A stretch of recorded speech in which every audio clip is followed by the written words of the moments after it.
ଈଶ୍ୱର ତାଙ୍କୁ ଏରା ଶୁଣ ସେ କୁମାରୀ ଗର୍ଭରେ ଜନ୍ମ ହେଲେ, ପାଣି ଉପରେ ସେ ଚାଲିଲେ, ମଲା ମଣିଷକୁ ବଞ୍ଚେଇଲେ, ରୋଗୀକୁ ସେ ଭଲ କଲେ ହେଲା। ତୁମେ ପ୍ରାର୍ଥନା କରିବ, ତମକୁ ଜ୍ଞାନ ମିଳିବ। ସ୍କୁଲ ଯେତେବେଳେ ଯିବ ପ୍ରାର୍ଥନା କରିକି ଯିବ, ପାଠ ପଢ଼ିଲା ବେଳେ ବି ପ୍ରାର୍ଥନା କରିକି ଯିବ ହେଲା। ପ୍ରାର୍ଥନା କରିକି ଯିବ, ସବୁ ଭଲ ହବ। ପାଠ ଯାହା ବି ପଢ଼ିବ ତମର ମନେ ରହିବ, ବୁଝିଲ କି? ପ୍ରାର୍ଥନା ନ କଲେ ତମେ ସ୍କୁଲରେ ଗଲେ ପ୍ରାର୍ଥନା କରୁନି, ସେମିତି ଈଶ୍ୱରକୁ ପ୍ରାର୍ଥନା କଲେ ମୋତେ ଜ୍ଞାନ କରିକି ଯିବ, ତମକୁ ପ୍ରଭୁ ଜ୍ଞାନ ହେଲା। ପୂଜା କରିବ, ତମକୁ ଜ୍ଞାନ ଦେଲେ, ସାହାଯ୍ୟ କରିବେ, ତମ ପ୍ରଭୁ ତମ ବାପା ମାଆକୁ ସାହାଯ୍ୟ କରିବେ, ତମ ଦେହ ପା ଭଲ ରହିବ, ବଡ଼ ମଣିଷ ହବ, ପାଠ ପଢ଼ିବ, ମନେ ରହିବ। ଈଶ୍ୱର ଏକମାତ୍ର ଉଦ୍ଧାରକର୍ତ୍ତା, ମୁକ୍ତିଦାତା, ପରିତ୍ରାଣକର୍ତ୍ତା, ସତ୍ୟ ପରମେଶ୍ୱରଙ୍କ ଠାରେ ଯେଉଁମାନେ ବିଶ୍ୱାସ କରନ୍ତି ସେମାନେ ବିନଷ୍ଟ ହୁଅନ୍ତି, ଅନନ୍ତ ଜୀବନର ଅଧିକାରୀ। ସେ ସତ୍ୟ ପରମେଶ୍ୱର, ସେହି ଆମମାନଙ୍କୁ ରକ୍ଷା କରିଛନ୍ତି। ସେ ଜଗତର ପାପ ନିମନ୍ତେ ଆସିଥିଲେ, ଜଗତର ପାପ ଭାର ସେ ବହନ କଲେ, ସେ କୁଶବିଦ ହେଲେ, ଆଉ ତାଙ୍କରି ରକ୍ତରେ ଆମମାନଙ୍କ ପାପ ସବୁ ଯୁକ୍ତ ହେଲା। ସେ ସତ୍ୟ ପରମେଶ୍ୱରଙ୍କ ଠାରେ ଯେଉଁମାନେ ବିଶ୍ୱାସ କରନ୍ତି, ସେମାନେ କେବେ ହେଲେ ବିନଷ୍ଟ ହୁଅନ୍ତିନି। ବର୍ତ୍ତମାନ ଜଗତର ଲୋକମାନେ ବିଭିନ୍ନ ପ୍ରକାର ଦେବାଦେବୀ, ଗଛ ଲତା, ତରୁତୃଣ, ପାହାଡ଼ ପର୍ବତକୁ ପୂଜା କରୁଛନ୍ତି, କିନ୍ତୁ ସତ୍ୟ ଈଶ୍ୱରଙ୍କୁ କେହି ଜାଣିନାହାନ୍ତି। କିନ୍ତୁ ସତ୍ୟ ଈଶ୍ୱରକୁ ଯେଉଁମାନେ ଜାଣନ୍ତି, ଯେଉଁମାନେ ତାଙ୍କର ନାମ ଜାଣନ୍ତି, ସେମାନେ ବିନଷ୍ଟ ହୁଅନ୍ତିନି, ଅନନ୍ତ ଜୀବନର ଅଧିକାରୀ। ସେହି ପରମେଶ୍ୱରଙ୍କ ଠାରେ ଆମମାନେ ବିଶ୍ୱାସ ରଖିବା, ଭରସା ରଖିବା, ପରିତ୍ରାଣ ପାଇବା। ତେବେ ଯାଇକି ଜଗତରୁ ଆମମାନେ ଯେତେବେଳେ ସ୍ୱର୍ଗ ରାଜ୍ୟକୁ ଯିବା, ସେତେବେଳେ ତାଙ୍କରି ଦକ୍ଷିଣ ପାର୍ଶ୍ୱ ସ୍ଥାନ ପାଇବା। ପରାତ୍ପର ପରମେଶ୍ୱର ତାଙ୍କୁ ଲୋକମାନେ କୁଶରେ ଟଙ୍ଗେଇ ଦେଲେ, ଆଉ ତାକୁ ମାରି ଦିଆଗଲା। ଆଉ ତଥାପି ସେ ଲୋକମାନଙ୍କ ପାଇଁ ପ୍ରାର୍ଥନା କଲେ, କହିଲେ ହେ ପରମେଶ୍ୱର, ଏମାନେ କିଛି କ'ଣ କରୁଛନ୍ତି ଜାଣନ୍ତିନି, ଏମାନେ କ୍ଷମା କର। ସେଇ ସତ୍ୟ ପରମେଶ୍ୱର, ସେଇ ଜୀବିତ ପରମେଶ୍ୱର, ତାଙ୍କ ପାଖରେ ଏମାନେ ବିଶ୍ୱାସ ଭରସା ରଖିବା, ଶେଷରେ ଏମାନେ ପରିତ୍ରାଣ ଆମେ ଜ୍ଞାନ ଦିଅ, ବୁଦ୍ଧି ଦିଅ, ତାଙ୍କ ଘରେ ଯାହା ସମସ୍ୟା ହେଇଛି ସବୁ ସମସ୍ୟାକୁ ତୁମେ ସମାଧାନ କର। ପ୍ରଭୁ ଏଠି ଯେତେ ଜଣ ଠିଆ ହେଇଛନ୍ତି ସମସ୍ତଙ୍କୁ ଦୟା କର, ଖାଇବା ପିଇବା, ଅନ୍ନ ବସ୍ତ୍ର ସବୁ ଦେଇକି ତୁମେ ଭଲରେ ରଖ, ଶାନ୍ତିରେ ରଖ, ସୁରକ୍ଷା ରଖ, ପାପ ଅଧର୍ମରୁ କ୍ଷମା କର। ପ୍ରଭୁ ସେମାନେ ଯୁଆଡ଼େ ଯାଉଛନ୍ତି, ଯାହା କରୁଛନ୍ତି, ସବୁ କାର୍ଯ୍ୟରେ ପବିତ୍ର ଆତ୍ମା ସାହାଯ୍ୟ କର। ତାଙ୍କର ଭଲ କିଛି ହେବା ପାଇଁ ତୁମେ ସାହାଯ୍ୟ କର। ଅନ୍ନ ବସ୍ତ୍ର ଯୋଗାଅ, ଅଭାବ ଅନାଟନ ଦୂର କର। ପ୍ରଭୁ ରୋଜଗାର ଯେପରି କରିବେ, ସବୁ କିଛି ଭଲ ହେବ, ତୁମେ ସାହାଯ୍ୟ କର। ଗୌରବ ହେଉ, ମହିମା ହେଉ, ପ୍ରଶଂସା ହେଉ, ଯୀଶୁଙ୍କ ନାମରେ ମାଗୁଛି, ଆମେନ୍। আসসালামু ভালো আছেন? ধন্যবাদ শুক্রিয়া জানাই, অনেকদিন পর আপনাদের পরিবারে আসলাম এবং আপনাদের সাথে সাক্ষাৎ করতে পারছি। পরিবারের সবাই ভালো আছে না? আচ্ছা, ধন্যবাদ। আমি আসলে দেখতে আসছিলাম যে আপনারা কেমন আছেন। আসলে আলহামদুলিল্লাহ আমাদের সবাইকে ভালো লেগেছে, যদিও প্রচণ্ড গরম এবং অনেক সমস্যার মধ্যে থেকেও আমরা মোটামুটি ভালো আছি। আমাদের যা কিছু দরকার আমরা মোহাম্মদ কাছে চাইলে আমরা মানুষের কাছে নির্ভর করি, তারা নাও দিতে পারে এবং আমরা হতাশ হই, কিন্তু আল্লাহর কাছে চাইলে আমরা হতাশ হই না। আমরা জানি অসুস্থ আছি, কিন্তু আমরা কার কাছে চাই? আল্লাহর কাছে চাই। কারণ কি? আল্লাহ কথা বলছে যে আগে আমার রাজ্য ধার্মিকতার বিষয়ে তোমরা চিন্তা করো, তাহলে তোমাদের ওই সকল দ্রব্য দেওয়া হবে, মানে তোমাদের জাগতিক জীবনে যা কিছু দরকার সমস্ত কিছু দেওয়া হবে, যদি কিনা আগে মানে আল্লাহ রাজ্য বা তার সম্পর্কে আমরা জানি। তো আমরা জানি যে আমরা সকলেই গুনাহগার, আমরা দিন প্রতিদিন গুনাহের মধ্য দিয়ে জীবনযাপন করছি, কিন্তু আমরা প্রত্যেকদিন পানাহা চাই। আমরা আমাদের গুনাহের জন্য আমরা ক্ষমা যাচনা করি, আল্লাহ আমাদের ক্ষমা করে দেন। কিন্তু আল্লাহ বলছে যে একমাত্র ঈসা নবীর মধ্য দিয়ে আমি সকল জাতির মুক্তি ঘোষণা করেছি। কারণ রক্ত সেচন ব্যতি রেখে পাপের মোচন হয় না, অর্থাৎ আমাদের গুনাহের ক্ষমা পেতে হলে আমাদের রক্ত পবিত্র রক্ত লাগবে এবং একমাত্র ঈসা নবী আমাদের জন্য সে রক্ত দিয়েছেন। আমি আপনাদেরকে ধন্যবাদ দিই যে সকল নবী আমাদেরকে আমাদের জন্য উত্তম এবং আল্লাহ প্রেরিত, সবাইকে সম্মান করি, কিন্তু একমাত্র ঈসা নবী আমাদেরকে সেই আল্লাহর পথে নিয়ে যেতে পারেন। তিনি মাতা মরিয়মের গর্ভে এসেছিলেন এবং আমাদের জন্য ক্রুশে হত হয়েছিলেন এবং তার পবিত্র রক্ত দান করেছিলেন। তো ধন্যবাদ দিই, শুকরিয়া জানাই। আপনাদের পরিবারের সকলে ভালো আছেন, আল্লাহকে ভালোবাসুন, ঈসা নবীকে ভালোবাসুন, আল্লাহ আপনাদেরকে আশীর্বাদ দান করবেন। ধন্যবাদ। ভালো আছেন? আপনি ভালো আছেন না? ধন্যবাদ দিই, সুন্দর সময় আপনাদেরকে দিতে পেরেছি। আমরা জানি যে আল্লাহ আমাদেরকে ভালোবাসেন না, তিনি ভালোবেসে আমাদেরকে প্রতিদিন আমাদের রিজিক তিনি দিয়ে যাচ্ছেন বিভিন্নভাবে। তো আমরা জানি যে আমরা সবাই গুনাহগার নাকি? যখন পৃথিবীতে আমাদের সৃষ্টি করেছিল তখন আল্লাহ আমাদের নিখুঁতভাবে সৃষ্টি করেছিল, কিন্তু পরে আমরা আমাদের আদি পিতামাতা আদম হাওয়া আছে না, তারা তো কি গুনাহ করেছিল না?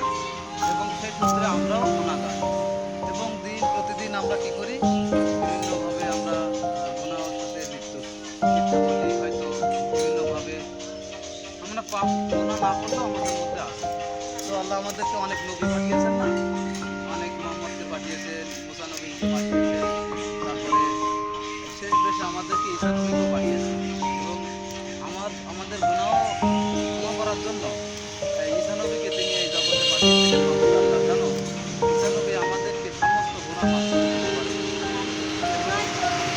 তাই আমরা যখন পিতামাতাকে সেবা করি, আমরা যখন প্রার্থনা করি, আমরা যখন ভালোবাসি, আল্লাহ এই কথা বলেছে না, যেন আমরা ব্যভিচার না করি, চুরি না করি। তারপরও আমাদের মধ্যে আমরা কি বেহেশতে যেতে পারবো? আমরা বেহেশতে যেতে পারি না, কেননা আমরা পবিত্র না, একমাত্র আল্লাহ পবিত্র, পাক আল্লাহ পবিত্র। কি আপনি ঠিক বলা? এখন আমরা কি করতে পারি? আমরা সেই ঈসা নবীর মধ্য দিয়ে আমরা সে পাক হতে পারি, কেননা কি ঈসা নবী বিনা বাবায় মাতা মরিয়মের মধ্য দিয়ে জন্মগ্রহণ করেছেন, এবং তার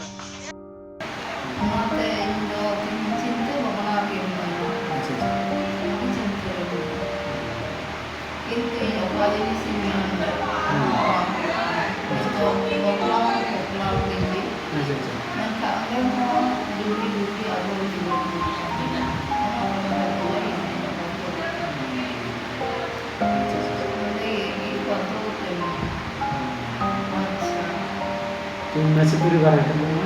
Masih puribaran kan? Kurang punya aku dia? Baku aku.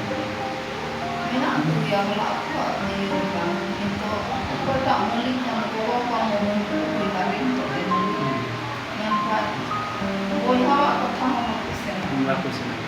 ठीक है भी अच्छा नवा लगी हम माइन को ले यहाँ अच्छा और विशेष कर प्रतियों में तेरना हम आलेवा पजामा ले तेरना हम देखते यूट्यूब बचता सिरिंती हम ठीक है भी नवा यहाँ को ले यहाँ अच्छा और इंडिया में चला यहाँ अच्छा तो पूरी बार भारत में और नाम करते चाहेंगे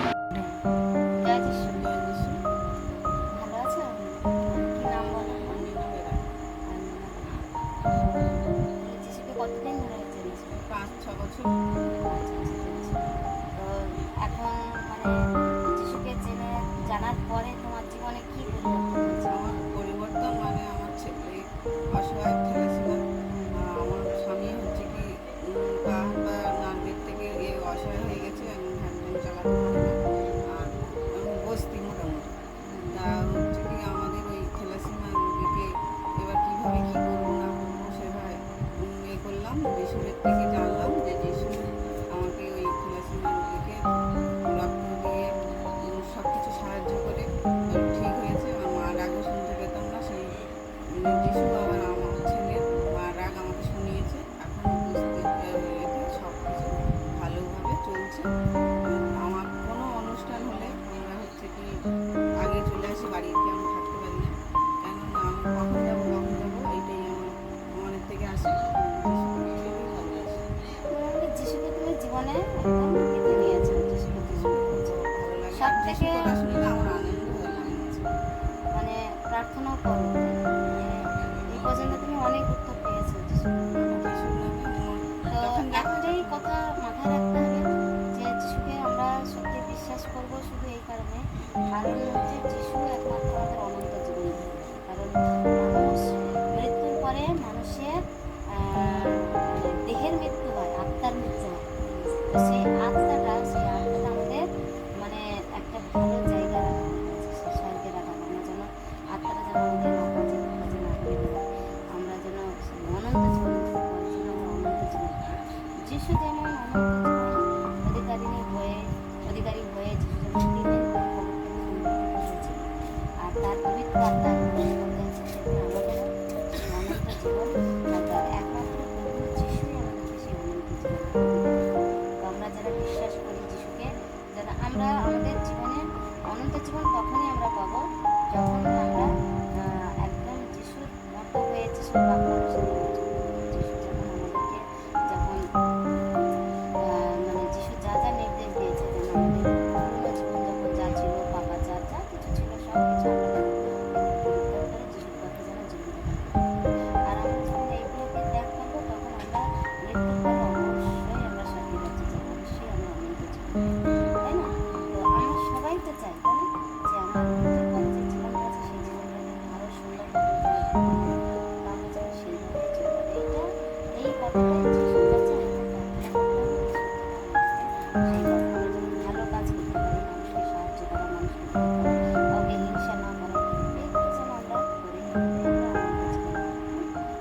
আমার সাথে কথা